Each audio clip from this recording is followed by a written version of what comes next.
19 سال کی عمر میں بیٹا ہوتا ہے تو غالب اس کو دیکھ نہیں پاتے، اور راستے میں بہت ہی خوبصورت وہ تھے، اور ان کا بیٹا بھی اتنا خوبصورت ہے جیسے کہا کہ اللہ نے چاند سا بیٹا دیا ہے. تو اب پہلے اس معصوم بچے کو کنسول کر رہے ہیں، پھر نانا نانی جو بہت پیسے والے تھے اور ان کا یوسف مرزا ناکارے تھے، شاعری کرتے تھے، کچھ کرتے تھے، ان کا جیب خرچ وغیرہ سب کچھ وہی دیتے تھے. اس کے بعد جو ہے مظفر الدولہ جو نواب تھے اور شاعروں کو فائننس کیا کرتے تھے. 3 موتیں ہیں، پہلے ایک معصوم بچے کی، دوسرے نانا نانی کی، اور تیسرے ایک فائنانسر کی. اب سنیے. اے میری جان، اے میری آنکھیں، وہ خدا کا مقبول بندہ تھا، وہ اچھی روح اور اچھی قسمت لے کر آیا تھا، وہ یہاں رہ کر کیا کرتا؟ ہرگز غم نہ کرو، ابھی تم خود بچے ہو، اللہ تمہیں جیتا رکھے، اولاد بہت. نانا نانی کے مرنے کا غم کیوں کرتے ہو بھائی؟ ان کی موت کا ذکر ہی کیوں کیا تم نے؟ بزرگوں کا مرنا بنی آدم کی میراث ہے. کون ٹکا ہے کون ٹکے گا، سب کو جانا ہے، یہی تو زمانہ ہے. کیا تم یہ چاہتے تھے کہ وہ اس عہد میں ہوتے اور اپنی آبرو کھوتے؟ ہاں، مظفر الدولہ کا غم من جملہ واقعات کربلائے معلیٰ ہے. یہ داغ ماتم جیتے جی نہ مٹے گا. اب تو فکر یہ ہے کہ کھائیے کیا اور رہیے کہاں. نجات کا طالب، غالب.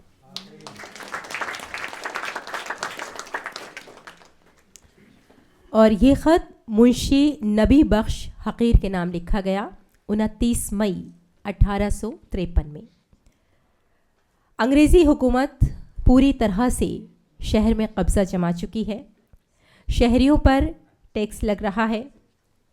مرزا غالب کو جو پینشن ملتی تھی اس پر بھی ٹیکس لگ چکا تھا، جس سے وہ بہت زیادہ پریشان ہو گئے تھے، بہت بلکہ کہنا چاہیے کہ تلملا اٹھے تھے. البتہ بعد میں ان کا یہ ٹیکس معاف ہو جاتا ہے تو غالب کو تھوڑا اب اطمینان ہو گیا ہے کہ اب ان کی پینشن سے ٹیکس ہٹ چکا ہے.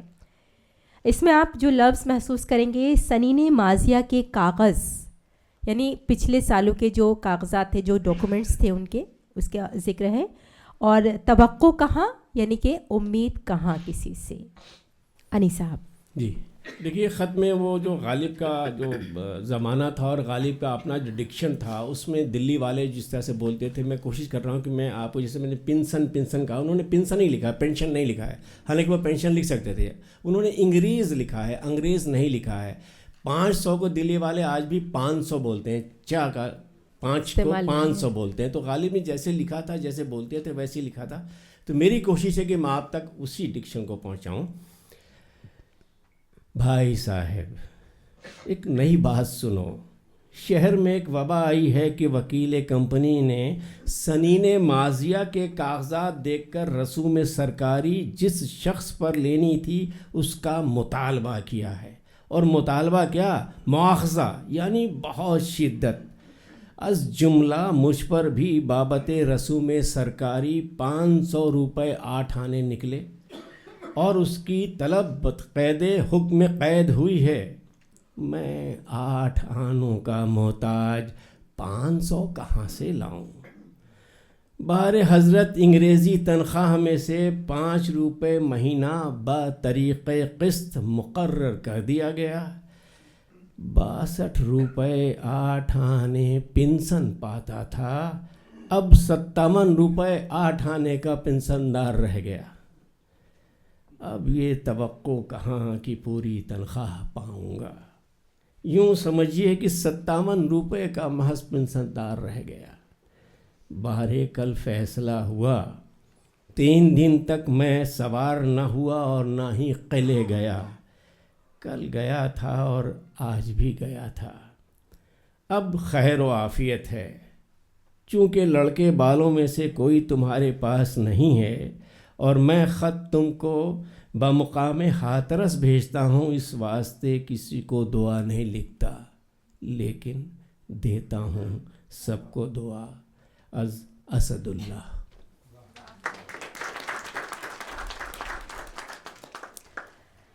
اور یہ خط میر مہدی مجروح کے نام،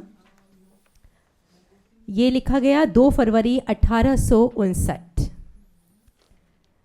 انگریزوں کے ظلم کی داستان ہے اس میں، اور شہر میں آباد لوگوں کو، جو لوگ ہیں اس وقت، ان کی پولیس ویریفیکیشن ہو رہی ہے. جو فصیل شہر والڈ سٹی تھی، اس کے جو باہر کے مکان تھے انہیں اس وقت گرایا جا رہا تھا. ہر روز نئے نئے قانون بن رہے تھے اور ساتھ میں لوگ پریشان ہو رہے تھے. سبھی لوگ بہت زیادہ پریشان تھے، اور شہر میں رہنے کے لیے بھی اس وقت پرمیشن لینی پڑتی تھی، یعنی پرمٹ، ایک کوئی کارڈ ہوتا تھا وہ ان کو لینا پڑتا تھا، جسے غالب نے ٹکٹ کا نام دیا ہے. غالب دلی کی اس پریشانی سے بہت زیادہ دکھی ہیں، بہت پریشان ہیں، اور شہر کی بربادی کا جو حال ہے وہ اسے اس خط میں انہوں نے بیان کیا ہے. اس میں آپ دیکھیں گے جو بہت کچھ مشکل الفاظ آئیں گے. سر گزشت یعنی آپ بیتی، املاک پراپرٹی، ڈاک میں بیٹھ کر، جیسے آپ کو بتایا تھا بیل گاڑی کی جو اس وقت ڈاک چلا کرتی تھی، بیل گاڑی میں ڈاک آیا کرتی تھی، تو ڈاک میں بیٹھ کر، ڈاک کی بیل گاڑی میں بیٹھ کر، اور اقامت آباد رہنا، اخراج باہر کرنا یعنی نکال دینا. انی صاحب، یہ پورا ڈاکومنٹ ہے جو عام طور پر نہیں ملتا. غالب کے جو خط ہے اس میں پورا دلی کے حالات پہ مطلب بہت واضح صاف صاف جو دیکھ رہے ہیں وہ لکھ رہے ہیں کہ کتنی زیادتی بڑھ گئی تھی، کتنا کنٹرول بڑھ گیا تھا ہندوستانیوں پہ انگریزوں کا. اور وال سٹی کے باہر پورا ڈیمولیشن چل رہا تھا، جامع مسجد کے چاروں طرف پورا ڈیمولش کر دیا گیا تھا. وہ سب ڈیمولیشن دلی کو سے جو عشق تھا غالب کو، وہ کسی چیز سے بھی نہیں تھا، اپنے مذہب سے بھی نہیں تھا جتنا دلی شہر سے عشق تھا ان کو. اور دلی ان کے سامنے برباد ہو رہی تھی، ہزاروں سال کی تاریخ نیست و نابود ہو رہی تھی، بلڈوز کیا جا رہا تھا. وہ درد ہے اس میں. سید صاحب، نہ تم مجرم نہ میں گنہگار، تم مجبور میں ناچار. لو اب کہانی سنو، میری سرگزشت میری زبانی سنو. نواب مصطفیٰ خاں بمیاد 7 برس کے قید ہو گئے تھے، سو ان کی تقصیر معاف ہوئی اور ان کو رہائی ملی.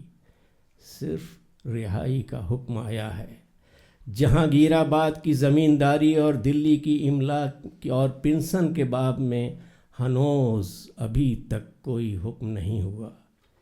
ناچار وہ رہا ہو کر ایک دوست کے مکان میں ٹھہرے. میں با مجرد اجتماع اس خبر کے ڈاک میں بیٹھ کر میرٹھ گیا. ان کو دیکھا، 4 دن وہاں ان کے ساتھ رہا، پھر ڈاک میں بیٹھ کر دلی لوٹ آیا. دن و تاریخ آنے جانے کی یاد نہیں، مگر ہفتے کو گیا منگل کو آیا. آج بدھ 2 فروری ہے. مجھ کو آئے ہوئے 9واں دن ہے. انتظار میں تھا کہ تمہارا خط آئے تو اس کا جواب لکھا جائے. آج صبح کو تمہارا خط آیا، دوپہر کو میں جواب لکھتا ہوں. روز اس شہر میں ایک حکم نیا ہوتا ہے. روز اس شہر میں ایک حکم نیا ہوتا ہے. کچھ سمجھ میں نہیں آتا ہے کہ کیا ہوتا ہے. میرٹھ سے آ کر دیکھا کہ ہاں بڑی شدت ہے، اور یہ حالت ہے کہ گوروں کی پاسبانی پر قناعت نہیں ہے. لاہوری دروازے کا تھانے دار مونڈھا بچھا کر سڑک پر بیٹھتا ہے. جو باہر سے گوروں سے آنکھ بچا کر آتا ہے اس کو پکڑ کر حوالات میں بھیج دیا جاتا ہے. حاکم کے ہاں 5 بیت لگتے ہیں یا 2 روپے جرمانہ لیا جاتا ہے. 8 دن قید رہتا ہے سو الگ. اس کے علاوہ سب تھانوں پر حکم ہے کہ دریافت کرو کون بے ٹکٹ مقیم ہے اور کون ٹکٹ رکھتا ہے. تھانوں میں نقشے مرتب ہونے لگے، کون شخص کس جرم میں پکڑا جائے، کس پر کیا الزام لگایا جائے. یہاں کے تھانے کا جمعدار میرے پاس بھی آیا. میں نے کہا کہ بھائی تو مجھے نقشے میں نہ رکھ, میری کیفیت کی عبارت الگ لکھ. عبارت یہ کہ اسد اللہ خان پنسندار سن 1850 سے جو حکیم پٹیالے والے بھائی کی حویلی میں رہتا ہے, نہ کالوں کے وقت میں کہیں گیا, نہ گوروں کے زمانے میں نکلا نہ نکالا گیا. کرنل برن بہادر صاحب کے زبانی حکم پر اس کی اقامت کا مدار ہے. اب تک کسی حاکم نے وہ حکم نہیں بدلا. ہاں, اب حاکم وقت کو اختیار ہے. پرسوں یہ عبارت جمعدار نے محلے کے نقشے کے ساتھ کوتوالی میں بھیج دی ہے. کل سے یہ حکم نکلا ہے کہ یہ لوگ شہر کے باہر مکان کیوں بناتے ہیں. جو مکان بن چکے ہیں انہیں ڈھا دو, آئندہ کو ممانعت کا حکم سنا دو. اور یہ بھی مشہور ہے کہ 5000 ٹکٹ چھاپے گئے ہیں. جو شہر میں اقامت چاہے بقدر مدرود نذرانہ دے, اس کا اندازہ قرار دینا حاکم کی رائے پر ہے کہ کس کا ٹکٹ کس قیمت کا ہوگا. روپیہ دے, ٹکٹ لے, گھر برباد ہو جائے, آپ شہر میں آباد ہو جائے. آج تک یہ صورت ہے. دیکھیے شہر کے بسنے کی کون مہورت ہے. جو رہتے ہیں وہ بھی اخراج کیے جاتے ہیں, یا جو باہر پڑے ہوئے ہیں وہ کسی بہانے شہر میں آتے ہیں. نجات کا طالب غالب.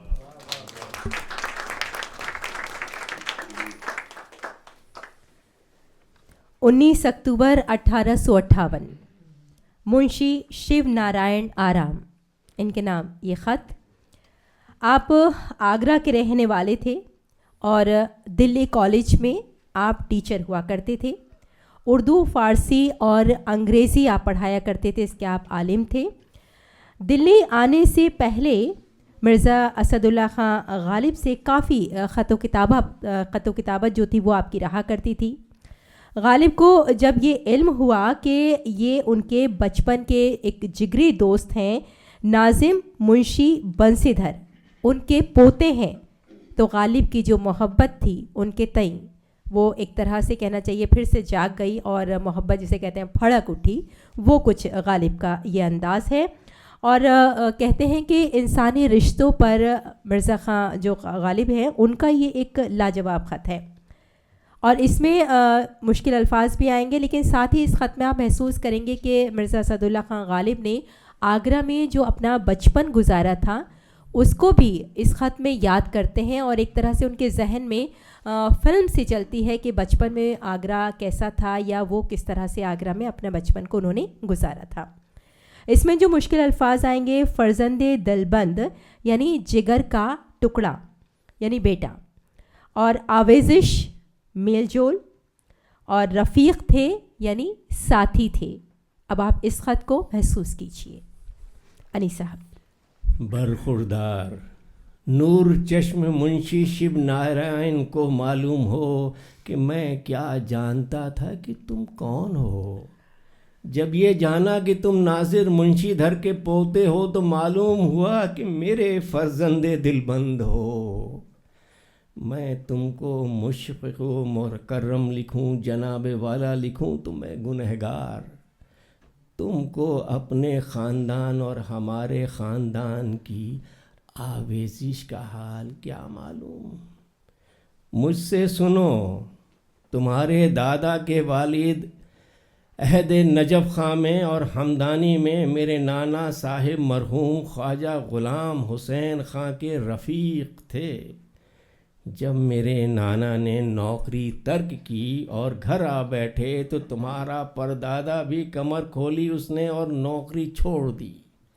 یہ باتیں میرے ہوش سے پہلے کی ہیں, مگر جب میں جوان ہوا تو میں نے دیکھا کہ منشی بنسی دھر خان صاحب کے ساتھ انہوں نے جو کٹھیم گاؤں میں اپنی جاگیر کا مقدمہ دائر کیا تھا, تو منشی بنسی دھر اس امر میں منصرم ہیں اور وکالت و مختاری کرتے ہیں میرے نانا کی. میں اور وہ ہم عمر تھے. شاید منشی بنسیدھر مجھ سے 1-2 برس بڑے ہوں یا کہ 1-2 برس چھوٹے ہوں. 19-20 برس کی میری عمر اور ایسی ہی ان کی تھی. باہم شطرنج، اختلاط اور محبت، آدھی آدھی رات یوں ہی باتوں میں گزر جایا کرتی تھی. چونکہ گھر ان کا بہت دور نہ تھا، اس واسطے جب چاہتے تھے ہمارے ہاں چلے آتے تھے. بس ہمارے اور ان کے مکان کے درمیان وہ مچھیا رنڈی کا گھر تھا اور 2 کٹرے درمیان میں تھے ہماری بڑی حویلی. ہاں وہ تھی جو اب لکھمی چند سیٹھ نے مول لے لی ہے. اس کے پاس ایک اور حویلی، ایک کھٹیا والی حویلی، اور سلیم شاہ کے تکیے کے پاس دوسری حویلی، اور ایک کالے محل سے لگی ہوئی ایک اور حویلی، اور اس کے آگے بڑھ کر کٹرا ایک. ہاں کٹرا، وہ کشمیرن والا کٹرا کہلاتا تھا.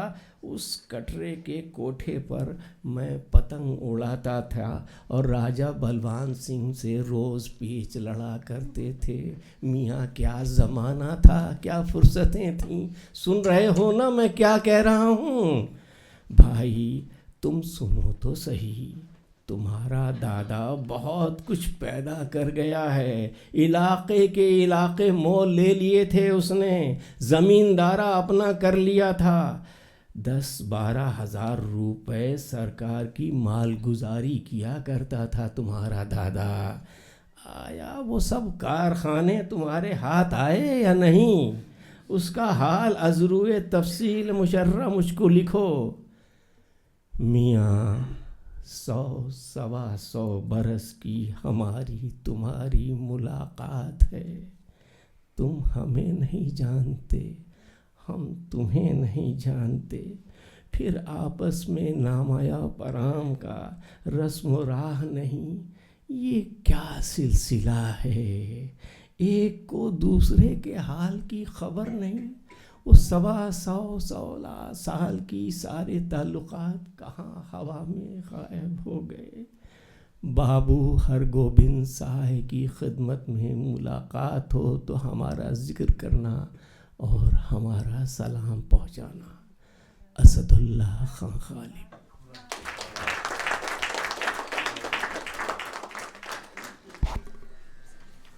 اور غزل سے پہلے ایک اور خط منشی ہر گوپال تفتہ کے نام لکھا گیا جولائی 1858 میں. سکندرآباد بلند شہر کے آپ رہنے والے تھے اور بھرت پور کے قانون گو تھے آپ، کانسٹیٹیوشن کے ایکسپرٹ، اور اردو فارسی کے آپ شاعر ہوا کرتے تھے اور غالب کے چہیتے شاگردوں میں آپ کا شمار کیا جاتا ہے.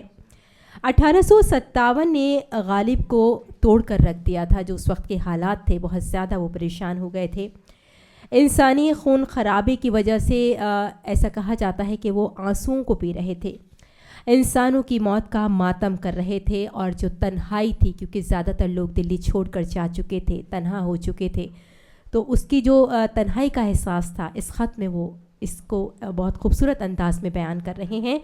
اور جو مشکل الفاظ ہیں وہ سخن مستری ہے، یعنی شاعری کا جو سرمایہ ہے پوری طرح سے، اور زیست یعنی زندگی، اور میری بھی نامآوری یعنی شہرت، فیمس. انیس صاحب. رکھیو غالب مجھے اس تلخ نوائی میں معاف، رکھیو غالب مجھے اس تلخ نوائی میں معاف. آج کچھ درد میرے دل میں سوا ہوتا ہے. بندہ پرور، پہلے تم کو یہ لکھا جاتا ہے کہ میرے دوست قدیم میر مکرم صاحب کی خدمت میں میرا سلام کہنا اور یہ کہنا کہ اب تک جیتا ہوں، اور اس سے زیادہ میرا حال مجھ کو بھی معلوم نہیں. مرزا حاتم علی صاحب مہر کی جناب میں میرا سلام پیش کرنا. تمہارے پہلے خط کا جواب بھیج چکا تھا کہ اس کے 2 دن یا 3 دن کے بعد دوسرا خط ملا.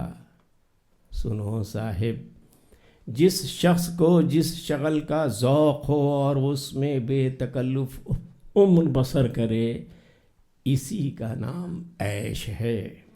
تمہاری توجہ بطرف شعر و سخن اور تمہاری شرافت نفس اور حسن طبع کی دلیل ہے. اور بھائی تمہاری سخن گستری ہے، اس کی شہرت میں میری بھی تو نامآوری ہے. میرا حال اس فن میں یہ ہے کہ کہے ہوئے شعر اور ان کی روش اور اگلے کہے ہوئے اشعار میں سب بھول گیا، مگر ہاں اپنے ہندوی کلام میں سے 1.5 شعر، ایک مقطع اور ایک مصرع وہ یاد رہ گیا ہے. سو گاہ گاہ جب دل الٹنے لگتا ہے تب 10-5 بار یہ مقطع میری زبان پر آ جاتا ہے. زندگی اپنی جب اس شکل سے گزری غالب، زندگی اپنی جب اس شکل سے گزری غالب، ہم بھی کیا یاد کریں گے کہ خدا رکھتے تھے. واہ. پھر جب سخت گھبراتا ہوں اور تنگ آتا ہوں تو یہ مصرع پڑھ کر چپ ہو جاتا ہوں.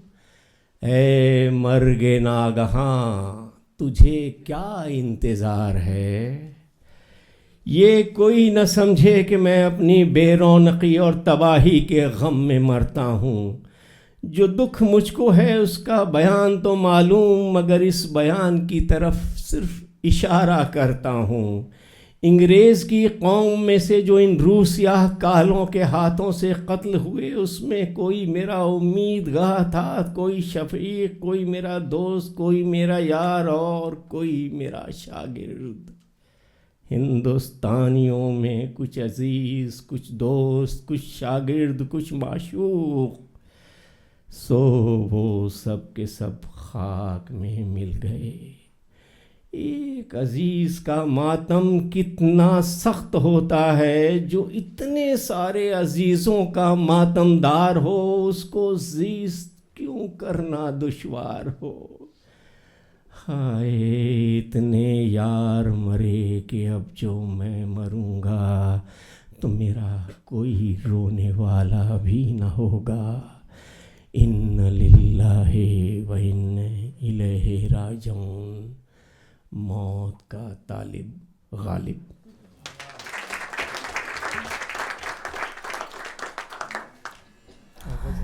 تو چلیے اب ایک بار پھر منو کوہلی جی کو مدعو کریں مائکروفون پر کہ اپنی خوبصورت آواز سے غالب کا کلام ہم تک پہنچائیں.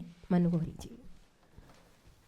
دل ہی تو ہے نا سنگ و خشت، درد سے بھرنا آئے کیوں. دل ہی تو ہے نا سنگ و خشت، درد سے بھرنا آئے کیوں. روئیں گے ہم 1000 بار، روئیں گے ہم، روئیں گے ہم 1000 بار. کوئی ہمیں ستائے کیوں. دل ہی تو ہے نا سنگ و خشت، درد سے بھرنا آئے کیوں. ہاں وہ نہیں خدا پرست، جاؤ وہ بے وفا سہی. ہاں وہ نہیں خدا پرست، جاؤ وہ بے وفا سہی. جس کو ہو دین و دل عزیز اس کی گلی میں جائے کیوں، روئیں گے ہم ہزار بار، کوئی ہمیں ستائے کیوں،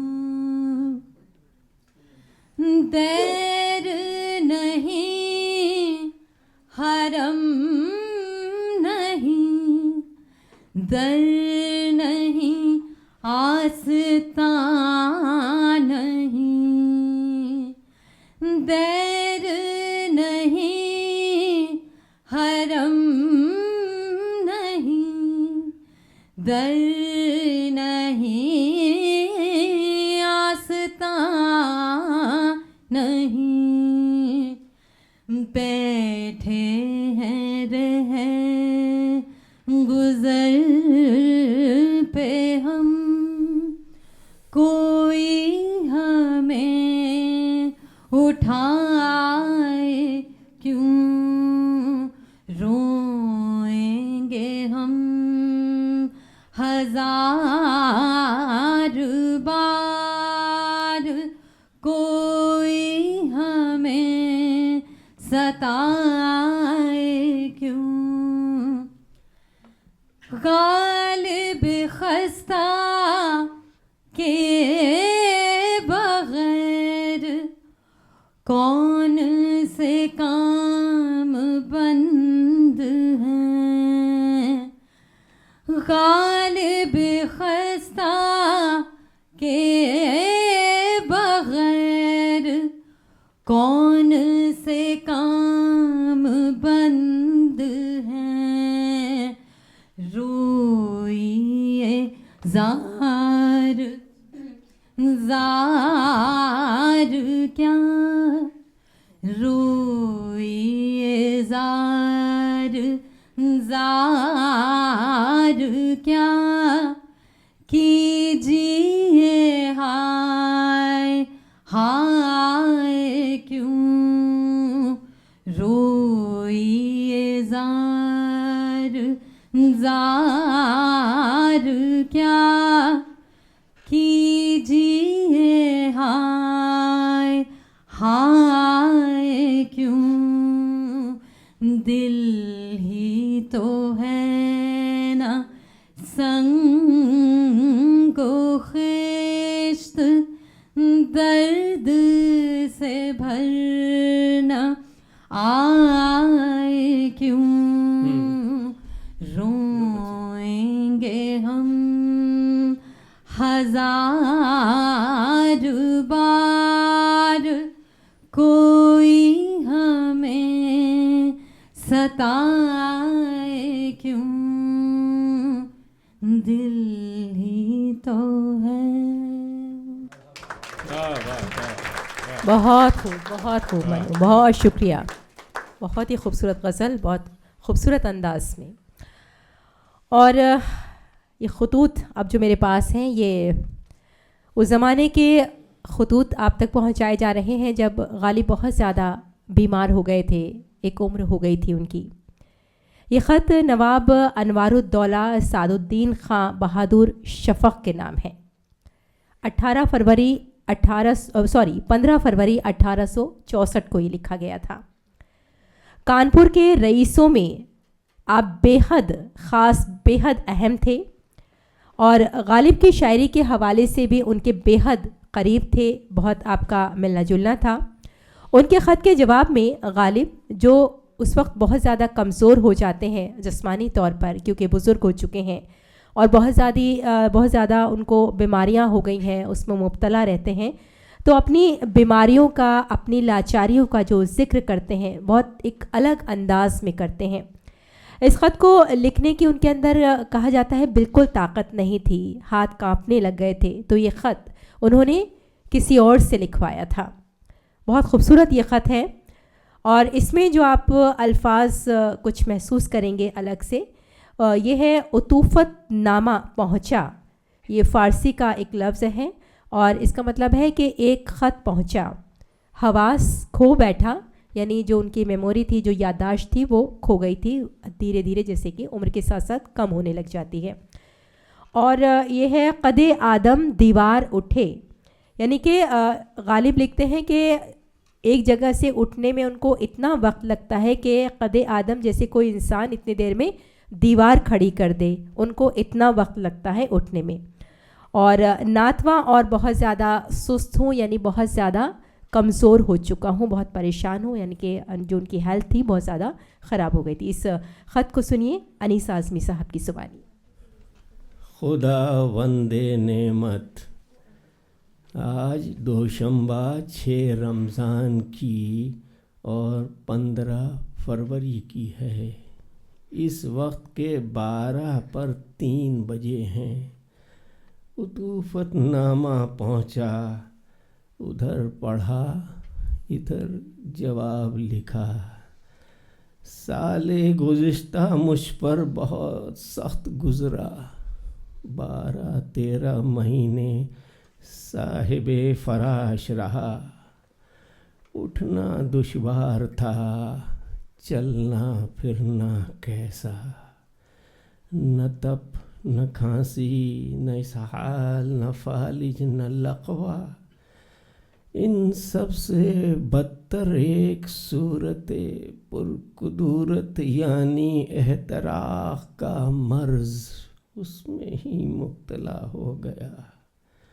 مختصر یہ کہ سر سے پاؤں تک 12 پھوڑے، ہر پھوڑا ایک زخم، ہر زخم ایک غار. ہر روز بمبالغہ 12-13 پھائے، پاؤ بھر مرہم ہر پھائے میں درکار. راتیں یوں گزری ہیں کہ اگر کبھی آنکھ لگ گئی 2 گھڑی غافل رہا ہوں گا کہ ایک آدھ پھوڑے میں ٹیس اٹھی جاگ گیا، تڑپڑتا رہا. 3 حصے دن یوں گزرے. 2-3 مہینے میں لوٹ پوٹ کر کے کسی طرح اچھا ہو گیا. نئے سرے سے روح قالب میں آئی. اجل نے میری سخت جانی کی قسم کھائی. اب اگرچہ تندرست ہوں لیکن ناتواں ہوں، سست ہوں. حواس کھو بیٹھا، حافظے کو رو بیٹھا. اگر میں اٹھتا ہوں تو اتنی دیر میں اٹھتا ہوں کہ جتنی دیر میں قد آدم دیوار اٹھے. آپ کو آپ کی پرسش کے کیوں نہ قربان جاؤں کہ جب تک آپ نے میرے مرنے کی خبر نہ سنی تب تک میری خبر نہ لی. موت کا طالب غالب.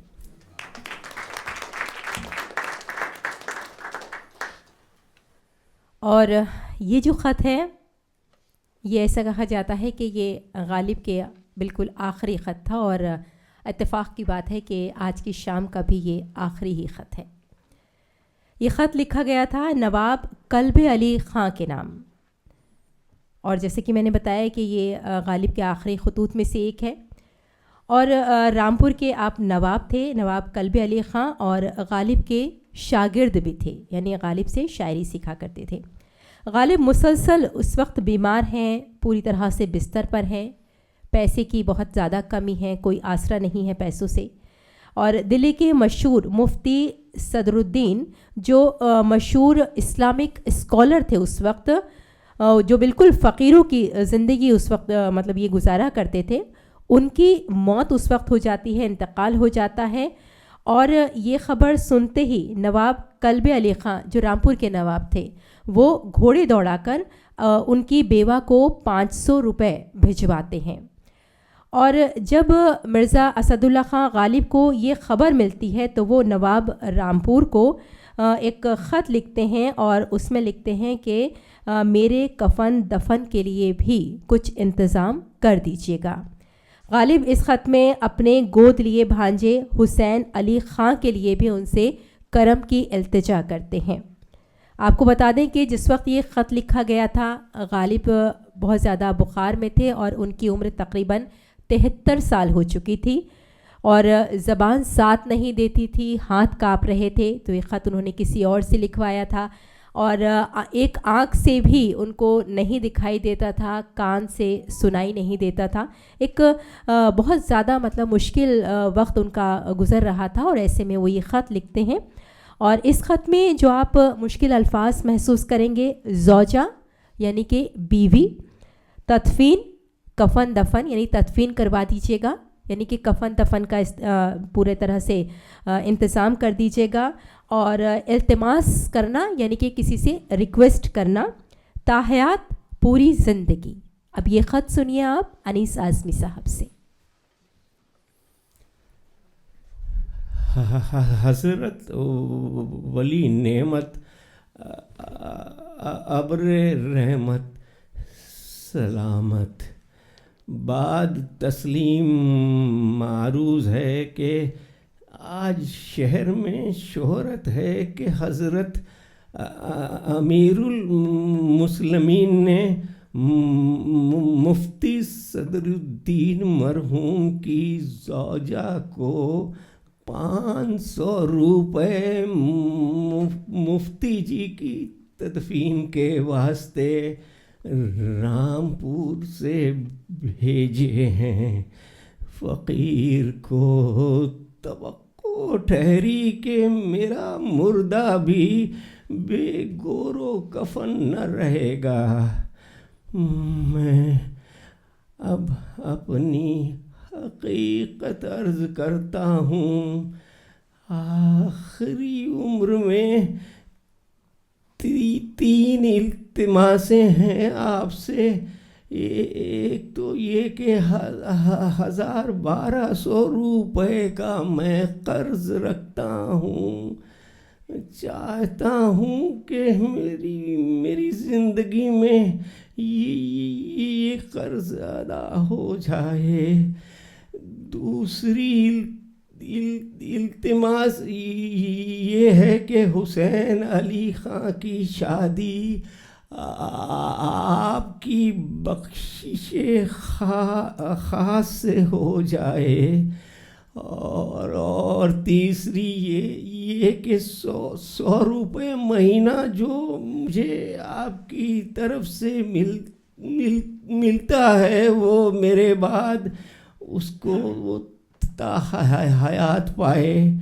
یہ خواہ میری زندگی میں منظوری پا جائیں. تم سلامت رہو قیامت تک. دولت عز و جاہ روز افزو. عرض داشتے دولت خواہ اسد اللہ. Thank you.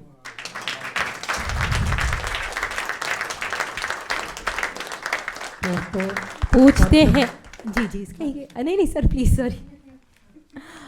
بس میں تو اتنا ہی کہہ رہی تھی کہ پوچھتے ہیں وہ کہ غالب کون ہیں. پوچھتے ہیں وہ کہ غالب کون ہیں, کوئی بتلاؤ کہ ہم بتلائیں کیا. اب آپ نے محسوس کیا ہوگا کہ غالب کون ہے. This is the elementary quest of a human being. شکریہ انیس بھائی. شکریہ آپ کا جو آپ نے شکریہ آپ کا obviously. ریکھا جی, منو, and most of all to my friends from my organization Impresario Asia, my colleagues in Baba Bulle Shadi Baitak, all are here in full number, my friends from Press Club of India, and all those whom I had requested to come and join. They have honored us. For the coming year, our focus would be short story, but away from the Anglo-Saxon ethos. We'll be narrating and working on African story in its original, Native Americans and Native Australian stories, and Adivasi stories.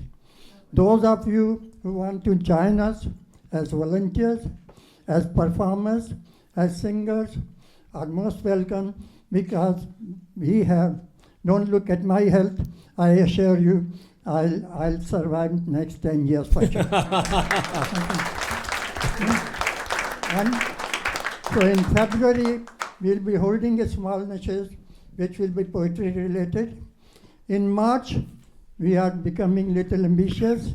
Sai's birthday, we'll be celebrating Sai's birthday in fitness with the stature of that great poet. So please remain in touch, and our WhatsApp and emails should not be ignored. Thank you very much.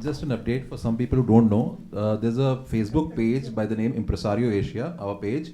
So you can get all the updates when you just like or subscribe that page. We are only on Facebook. Apart, and then WhatsApp and our numbers are always there.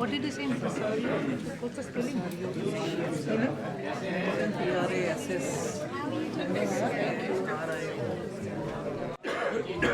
On Facebook.